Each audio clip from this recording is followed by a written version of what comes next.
audio. Welcome to another episode of Journeys by Steph. Today's guest is someone who was born and raised in different places. She comes with a lot of intercultural experience. She's a flight attendant, a lifestyle influencer. Let's welcome Pascale, aka Sky Fairy. Pascale, welcome to Journeys by Steph. Thank you, Steph. It's so nice to have you here with us today. Thanks for having me. And today we're about to discuss your own personal intercultural journey. Are you excited? Good. I'm excited. Okay, so how about you start by telling us a bit about when your intercultural journey started, or how did it start? I think it started since childhood. Okay. Yeah. Actually, I was raised in different parts of the world, different areas, and each one is different. Like, I wasn't raised in one region. It's whole different regions. Okay. Germany, Italy, America, Canada, then Lebanon, and then Oman. Okay. So it's like a mixture of... Yeah, a mixture of everywhere. Okay. I just missed Asia. That's the only place I think I... And like, now you head there a lot. Asia, Lebanon, but I mean, like, you know, China, Kuala, all these places, I think that's the only place I didn't live in that region. Yeah, now I head there a lot, so okay. I'm getting a bit of it now. And then how did your kind of upbringing play a role in, you know, leading you to where you are today, or having that intercultural aspect within you? Well, I can't talk about Germany because I was still a baby. Italy, it was mostly Italians.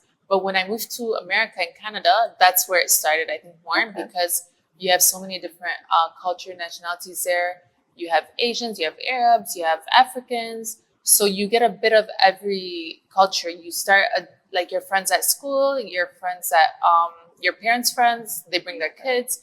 So you start picking up different cultures, you know, their traditions, their upbringings, how they are. So I think that's where it started. Like, you see each culture, how they act, how they have their holidays, all these things. So. Did you pick up anything that you felt you still have until today from your childhood? Yes, of course. You accept people as they are.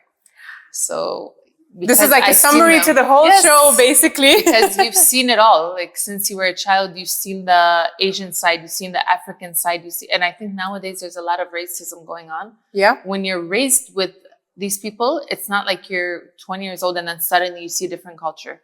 So it's something normal for you. So you adapt to different cultures.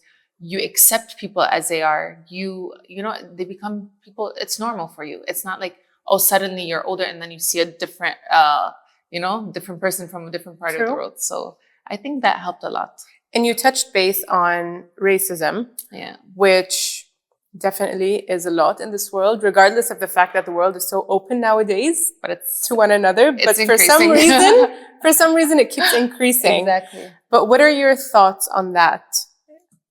I think it's personal. You know, I think it's more of the way you're brought up. Okay. The way you're brought up, because I think we were, like, you know, brought up to accept people, everyone, like religion, culture, country, wherever they're from, you just accept them as they are. They're good to you, you're good to them. Like, you know, but we were never taught, like, even, you know, for example, in Lebanon, you have different sects. We were never taught, like, no, this is this. We're all one. Has always been like the way I was taught things. We're all one. So, but now, there's a lot of racism going on. And unfortunately, I think it's due to media as well. Yeah. And speaking of media, and before I go into your journey as a flight attendant, but also when we talk about media, you're a lifestyle influencer yourself. Does racism kind of play a role in that? Or does it affect in some kind of way? Well, sometimes you do post things that trigger certain category of people. Okay. For example, now there's like something going on, you're posting, some people, they don't like it, they will unfollow you because they think opposite. They don't agree with you. So that's more of a racism factor because, that is. You know, it's like if you can't accept this is more of a humanity thing. It's not about religion. It's not about the country. 100%. It's a humanity thing. 100%. If you can't accept it, then you're racist. My opinion, I don't know, but yeah, and that's what we're bringing to this podcast. Yeah. I want people's opinions, and that's your own, Yeah. personal perspective and personal journey. So no, I totally agree. So that's my view of that part of the media. But how do you deal with it? I don't. So I'm a type of person, I do silent treatment in general. I don't Okay. react. Unfollow. It's a good way. unfollow. You don't like it, just move next. Luckily, I don't get a lot of negative comments Okay. because I don't put them as posts. They're more as stories. So Smart way to do things. yes. So I don't get a lot of negative comments on my social media. Maybe from time to time on my stories, I get a comment. I just ignore it. Okay. Simply. And that works well. It does. And that keeps us, Yeah. alive and positive. I don't give attention to things that I shouldn't waste my time on. And that's how I feel. totally agree. Yeah. Okay, so moving on to the main part of your intercultural experience, which is your journey as a flight attendant. When did this kind of start? This, I think, started in Italy. Okay. Well, I'm sure actually. I don't think, because my dad was used to work in private airport, which is Okay. Air Club Como, which is, they have seaplanes. Mhm. And he was a technician there. And that's where I spent most of my days off when I was at school. I was always hanging out with him, seaplanes, and being spoiled by his colleagues. So it was always something, aviation was something that I grew up with. And, and then when we travel, you see the flight attendants walking. It's just like you're staring at them like, oh, wow. So it was always in my head. Okay. Like, I want to do it. And then when I reached a certain age, I started applying to airlines. And then I got it. So been there for 11 years. Okay. Yeah. So how's the journey so far? I'm going enjoying well? it. I'm enjoying it. Didn't get bored yet. Well, that's the good thing. That's a good thing. Not for my parents. They're waiting for me to get bored, but I didn't get bored yet. I mean, everything has its perks, Exactly. right? But on the note, or speaking of being a flight attendant, and knowing that as a flight attendant, you deal with really a lot of different people and you travel to a lot of different places, how do you kind of manage dealing with all the different cultures or all the different people in a plane, especially knowing that the environment is kind of like a high-pressured environment? Well, it did take time to adapt to that. Like the first year, I'll tell you, was a struggle because there's a lot of things you're not used to. And then slowly, you start adapting, you start understanding how different cultures are, how people react in a plane when you have to understand that people have been maybe traveling for 20 hours. People have been traveling with kids.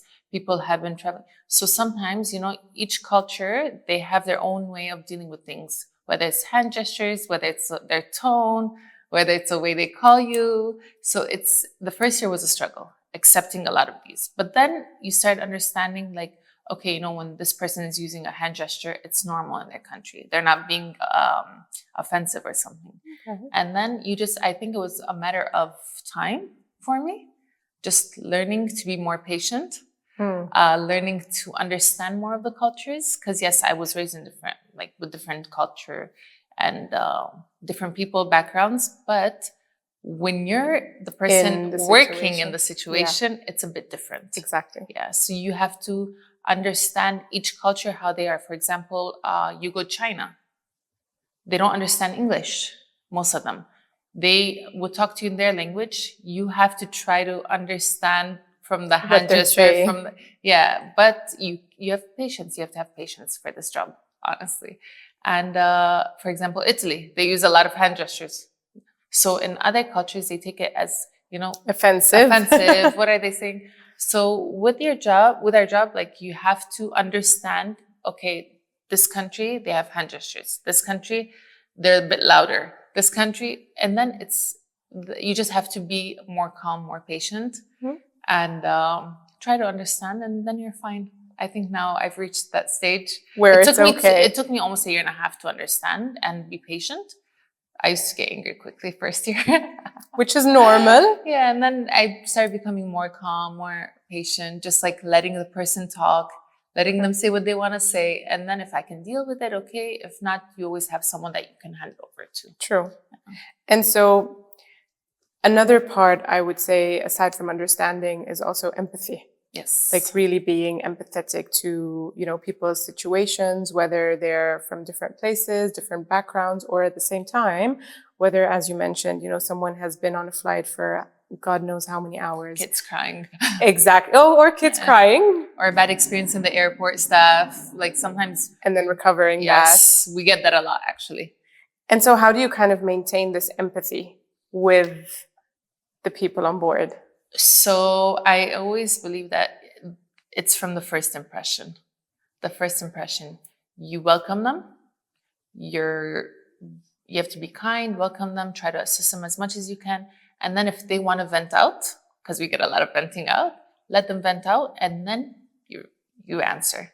So sometimes they don't want you interrupting. They don't want you giving excuses. It's just let them say it all out, and then give them maybe try to help them out with if they have a problem, or if they're stressed out, offer them something. So it's more of a service recovery, you call it. Yeah. So you have to cover other people's mistakes that happened before you.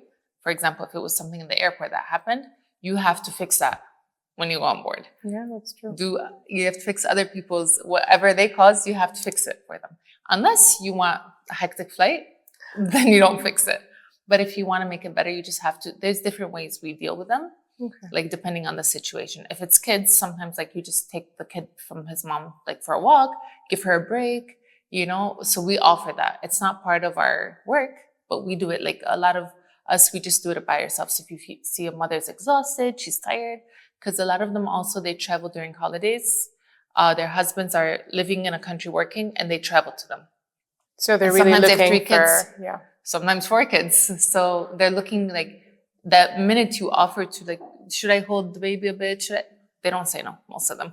So it's you have to have empathy in this job. Definitely. That's a must, because people come, sometimes you have someone that had a death.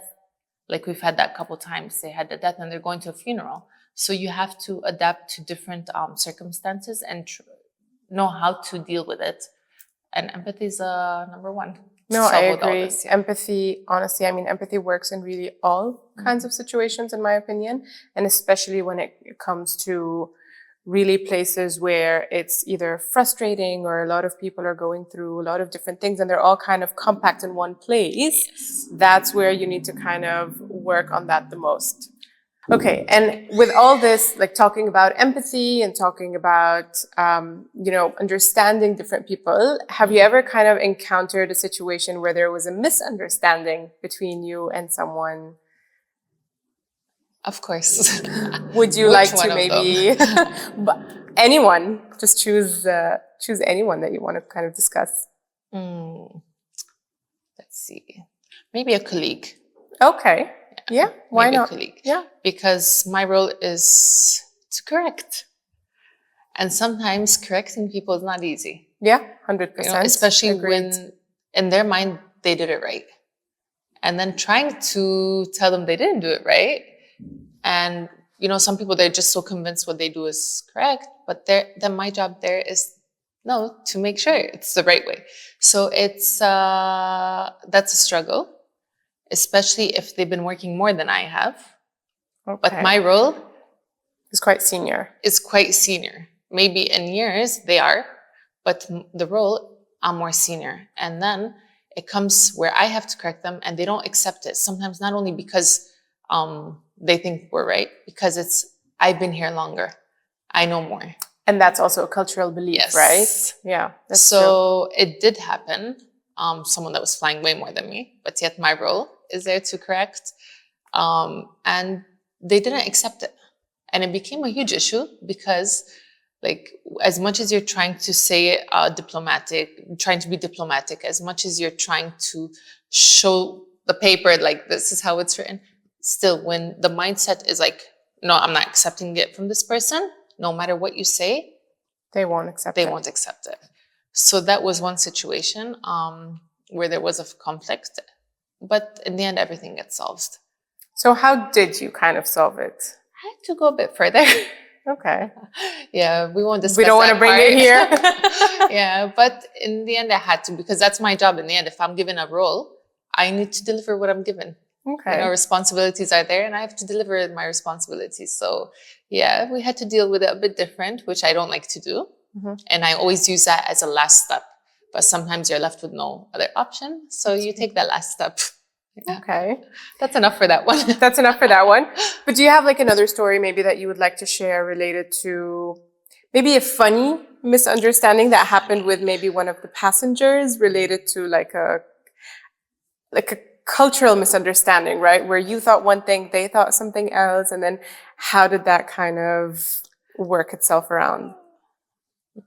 Can't remember one now, but yeah, there's a lot of times where you have that, but you can reverse it right away, and then they become very sweet. It's just a way you talk to them. I think some of them just being sweet, smiling a bit. Okay, smiling. I think smiling is like something that works really. That's with why I told everyone. you, first impression. I always tell like everyone around me, smile, guys, smile. The first interaction plays a smile, very big role. Yeah, I agree. It does. Okay. So. And, aside from just smiling, language plays a very big role. Yes. So how do you kind of move around the whole language barriers within, So yeah, sometimes even your own colleagues, like you find it hard to understand them. And like sometimes like, sorry, can you repeat? Once, twice, third time you're shy to tell them to repeat. So it's like, okay, you just have to guess what's happening. And same as like people you're dealing with on board, like sometimes, the language is a huge barrier between us.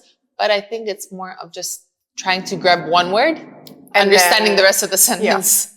So most of the time it's been working. And then I think, of course, the more you deal with different people, the more you grab different things. I mean, whether you're someone who travels a lot or whether you're someone who's just in one place, just kind of getting exposed to those different things, you kind of pick up and it becomes easier to understand, okay, what is this person saying or how can I maintain a conversation? Yeah, there's like one Asian nationality which their language is a bit hard for people to understand at the beginning. This is an example. Okay. And then it took me maybe a couple of years to start understanding them. It was a struggle because even when they're speaking English, it's still the accent is a bit too strong. And like you have to really concentrate to understand what they're saying. But now it's become easy. I think with experience, with time, it's like you understand, okay, this is what they mean. This is, and you work around that. You work around it. Yeah. Or worst case, you just grab one or two words and then you solve the mystery of the sentence. Or there's usually a misunderstanding that eventually gets solved with a smile or any other way. I think with a smile you can solve most. Unless that person's like, I'm not accepting anything. Frustration. Then you have to find a different way. Okay. And in your role as a senior person, how do you kind of make sure that, the diversity within the team and, the inclusion actually more than the diversity is kind of maintained? I think so. What we do is we brief before each flight. And that's where you set how the flight it should be. You set the tone. Yeah. You set the tone. So you have to, of course, introduce yourself. So everyone introduces themselves. You share any experience you have. You share the flight details, all that. And then you also set the expectations for how the flight should go. And then you always have to use positive words, motivate. And then you feel like it all starts from there. If that goes bad, the flight's bad. If that goes smooth, the flight's smooth. And in every flight you have different people, right? Yes, you deal with different people each day. So each day is, new faces, new mentalities, new cultures. So we try to always mention these things from the beginning. So everyone's aware. To set how the flight should be. That's actually really interesting because you really do tend to deal with a lot of different people on a daily basis, right? Yeah. And so sometimes you have to kind of put on a certain face to be able to manage dealing with everyone. But on that note, how do you kind of maintain your own personal values or your own personal beliefs while still being able to deal with a lot of people every single day? Again, it's the way you were raised. So it's, for me, I think it becomes natural. Like after so many years of experience, it's just, you automatically just deal with things smoothly and everything becomes normal for you. Like, different cultures, different people, it just becomes normal to deal with them. And you have to maintain it. And I think you have to love your job. That's number one. Yeah. To keep you have to be motivated to go to your job every day, and then it will be easy. But when you're going, you hate the job. Your mindset is you're annoyed from everyone. You're annoyed from the atmosphere. It doesn't so help. that affects. But if you're going happy, you will, even if something's annoying you, you will ignore it. Even if a person is being rude, you will let it go the first time. You will let it go the second. I think it's more about liking what you're doing. Yeah. And then you accept a lot of things. You try to learn things as you go. It's not like, okay, I'm just going there, I have to finish this job. No, you're motivated. You want to learn. You want to talk to different people. Like for us, for example, if you have a 7-hour flight, you interact with the guest. You interact with the crew. So you learn a lot of things. Like I had a recent experience. I flew with a junior. And she was telling us about her training in her previous airline. And I was shocked. They had to stay in a forest for 6 days, part of their training. Oh, wow. To see their survival skills and hunt their own food. Was there is that maybe the airline's culture of how they, train them? Maybe. Yeah, that's part of their training for pilots and crew. So it's part of the Asia side. It's one Asian country. I'm not going to mention names or anything, but I was shocked. And she was telling us like the training they do. I was like, that's military. That's not airline training. And apparently, like you need to survive that to make it through the airline. So you learn things like that was during a flight. She was just sharing her experience. So you learn different trainings, how they are, different countries, how they deal with things. So that was one interesting story that I recently heard. That is interesting. I don't think I've ever heard that an airline does training. I'll tell you which airline later. Yeah. I'll tell you which airline. Maybe after the podcast. Yeah. Because I don't like talking about specific names. You never know. No, agreed. 100%. Yeah, and I'm sharing what I heard as well. So. Okay. But speaking of training, were you ever kind of exposed to any sort of intercultural training that maybe prepared you for how to deal with different people? I'm talking specifically when it comes to like airlines. Yeah. Were you kind of subjected to any of this? Do they usually give you these kinds of trainings, or do you somehow learn them through experience and through flying around and meeting all those people and traveling to different destinations? I think it's more about learning them as you go. Okay. As well as from day one, you're already in a room full of different people from different cultures and backgrounds. So you learn as you go. Of course, you have your training. Yeah, but the training is not really related to... concentrated on this, no. You have your customer service, you have all this, but it's not directly on culture. Okay. And backgrounds. It's more you learn as you go, I believe. And do you feel that it would help? And this is just like a personal, opinion, but do you feel that it would help if airlines did kind of provide this, let's call it awareness? Of course. Yeah. Okay. Because not everyone, you have different ways of people learning. Yeah. Not everyone picks up things easily. Sometimes it takes years. Sometimes it takes months. Sometimes it takes fights. Yeah. So true. So I think it's good actually, awareness, especially like, for example, as we mentioned in the beginning, Italians, they use their hands. Some countries, they raise their voices when they're talking unintentionally, but that's how they are. So it's actually good to have awareness of different cultures, what's normal, what's not normal. Some things we do are offensive in other cultures as well. So our culture and other cultures, I think it's good to have awareness of how people are. Have just like a summary or a background of each place, especially the ones we deal with. Yeah. More. No, I agree. And especially because you have a lot of people that end up working as flight attendants as well, but have probably no experience dealing maybe with different people or dealing with different cultures. First job. Yeah. Some of them might be very young. So it might be good to kind of work around that and give people that awareness that they need, so that it just creates, again, the end goal is creating a smoother experience for the people coming on the flight. Exactly, because some of them, they're just graduating universities and like at 21, they're working their first job as a flight attendant. And most of them are coming from universities in the countries that don't have a diverse culture. So that's where they get the culture shock. When they come, it's not only their colleagues, it's also the people that they have to deal with. So it's a big number of people to adapt to. It's not like, they're starting slowly. Okay, they have their training, which is like 2-3 months, and then, which is a short time for a young person, Yeah. And then right away they jump in, and then 200, 300 per day they're dealing with. So it's like some of them they can handle it. Some of them it's a culture shock. It's too much pressure for them. So I think, yeah, like you said, awareness should be there. Definitely. And speaking of cultural shocks, have you ever experienced any cultural shock? I know that you've been raised, in such a diverse environment with a lot of different people, a lot of different places. But was there ever a moment where, regardless of all that, you still experienced this? I don't remember, honestly, because I think it's just because I'm excited about traveling always, and it's like learning about new places and just seeing things. And before I travel, I always do my background research and all Which that. always helps. Yes, it helps, and you understand what you're like. Okay, what you're expecting is not always there, but you have like at least 50-60% of it is there, so you're already prepared. Yeah, before you go to the like place. An idea. Yeah. Exactly. Except no, there was one actually. Now I remembered. Would you like to share it? It wasn't a culture shock. No, it was just we weren't prepared for it. Okay. Yeah. Me and my sister when we traveled, so we can say that later. You don't want to share this? We can share it. Yeah. Amsterdam. Okay. So Amsterdam is known as a city of bikes, and we knew that, but we did not read too much into it.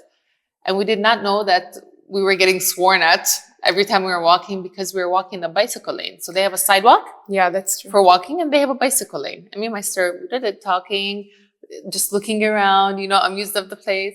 And then without knowing, we'd be walking on the lane for the bicycles. And then you just hear people with ringing their bicycle, that bell, and just like swearing at us in Dutch. And then we're like, and then we noticed, we're like, oh, okay, we move, run aside. But we didn't learn from the first time. It took us like 20 times. So we got a lot of swearing. That's just literally not paying attention. Yeah, because, you're like excited. You're taking your videos and stuff. And then, you swerve a bit to the bicycle lane. So yeah, it wasn't cultural shock. It was more of not being prepared. Maybe not being prepared, or let's say a funny cultural moment. Funny culture. It wasn't like one of those depressing ones. It was funny. True. Because we laugh about it now. Whenever we remember, we laugh about it. Like, yeah, we got sworn at so much in Amsterdam. And so, speaking of funny moments, I'm going to shift the conversation a bit. I want to go more into, you've traveled to obviously a lot of different places. And aside from the fact that you're a flight attendant, you're also someone who just loves to travel and explore. So we're just going to do like a small, quick game. Okay. Where you've already sent me the places that you've traveled to. So I'm just going to kind of say the name of the country, and then you can either tell me maybe one word that describes that place for you, or maybe a memory, whether it's a funny memory, a shocking memory. We've done Amsterdam. So maybe are you ready? Yeah. Okay. I want to say Italy, but I feel like it has a lot. But let's start with Italy, since that's like kind of, one place that really played a big role. If you were to maybe describe it. I still feel it's home when I go. Okay. Yeah. China. Different planet. Would you like to elaborate on that? You just feel like you're in a different planet there. People are different. It's a busy, busy, busy country.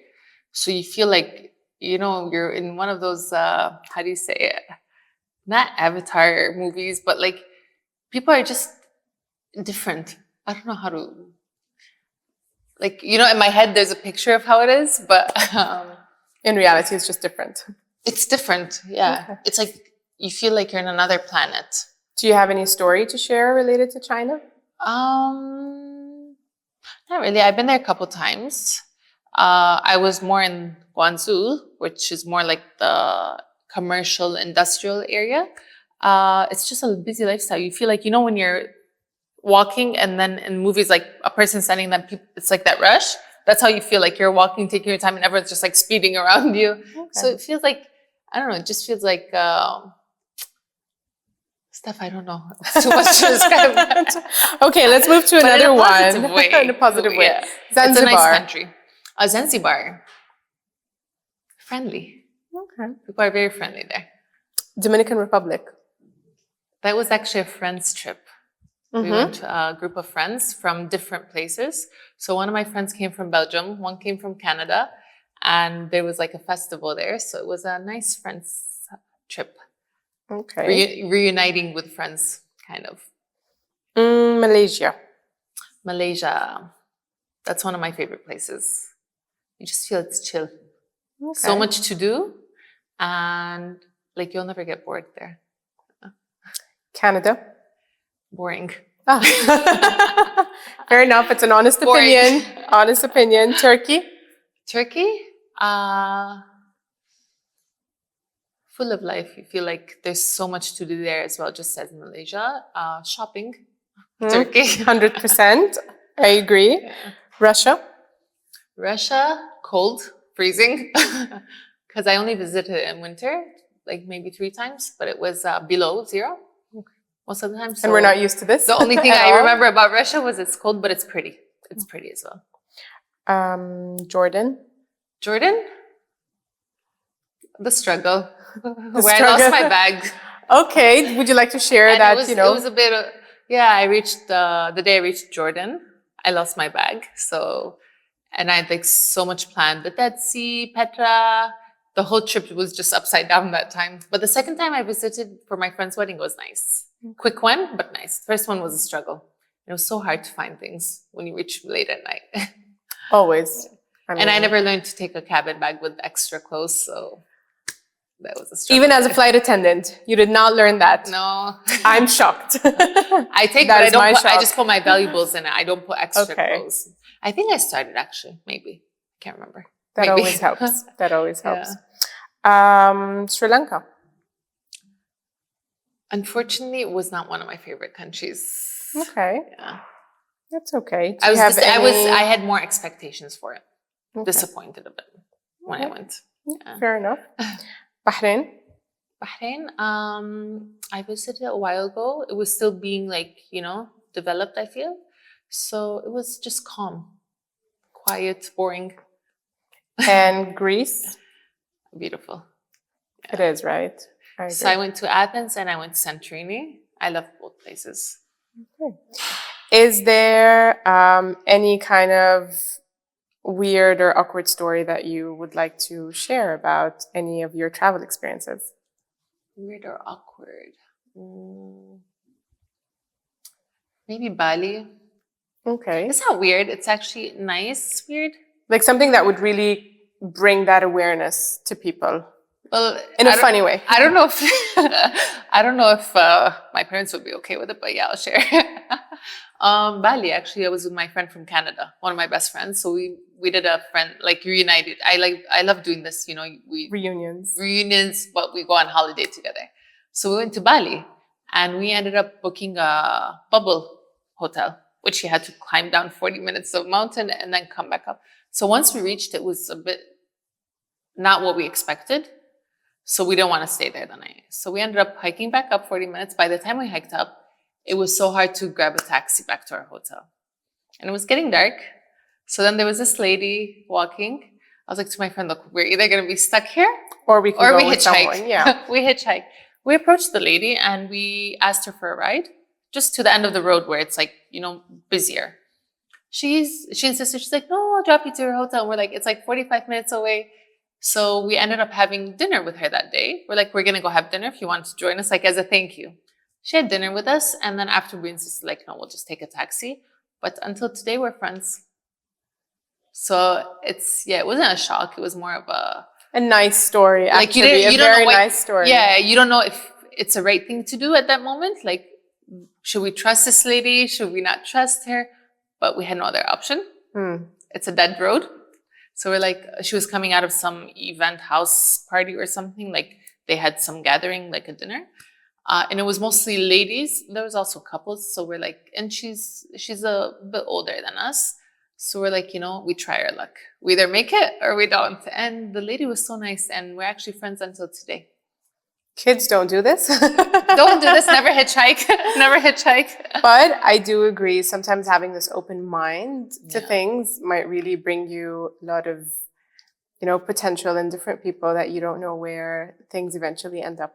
Exactly. This was 2019. It's been like 5 years now, almost, and we're still friends. So it's Like she's always in touch, messaging on Eid, holidays, New Year, from time to time. So it was a nice encounter. The lady's still in touch till today. Well, we'll get her number once we go to Bali. Yeah. So just to wrap things up, what kind of advice would you give people when it comes to having that intercultural awareness? Have an open mind. Try to learn about other people's culture before judging. Like ask. For me, I love asking. I love learning about their holidays, about their traditions, about how their childhood was, how their education is, because like different education also, plays a very big role. Some people, for example, military schools, some people were homeschooled, some people were put in private, some people. So I feel that also affects the way you are as an adult. So I think just having an open mind, accepting different cultures, trying new things. For example, first couple of years, I was against trying different food. Now I'm like, whenever I travel to a place, I have the local food. Like if I'm going to Thailand, for example, I would have Thai food. If I'm going to Indonesia, I would have Indonesian. First 2-3 years, I wasn't accepting that. I was like, no, I can't eat it. Because we're not used to, different colors in our food, for example. Of course. The yellow, the green, the red. We're more of basic, Keep colors. the same color. So that was hard. Like, seeing a cake green. Yeah, yesterday someone actually talking about, green cake. Yesterday, someone from Malaysia was showing me blue rice, and then she was explaining the concept of how they extract it from like flour or something. So that was actually quite interesting. Yeah, so I think you just have to have an open mind and try to accept and try to learn. Try to ask, learn about what people's upbringing, how their cultures, how their traditions are. I think that makes it very easier than just having your own opinion and your own view. Because when you're closed about it, when you have a closed mind, like, no, this is how I see this person, you will never be able to pass that. So I think you have to have an open mind of it. And I just want to highlight that having an open mind doesn't necessarily mean changing who you are as a person and as your own cultural being. It just means knowing how to, learn and accept different things as they come. Yeah, as you learn it, you either accept it or you don't. Exactly. Either adapt to it or you don't. Yeah. So, but at least you give yourself that chance. Yeah, and the opportunity to be exposed. To be exposed, I believe. Yeah. Well, Pascale, thank you so much for being on our podcast today. I think this was a great conversation. It was. I enjoyed it. Thank you. Thank you. Empathy, open-mindedness, and willingness to learn. These are the 3 key takeaways from today's episode to deal with any intercultural situation. Don't forget to follow and subscribe, and stay tuned for the next episode of Journeys by Steph.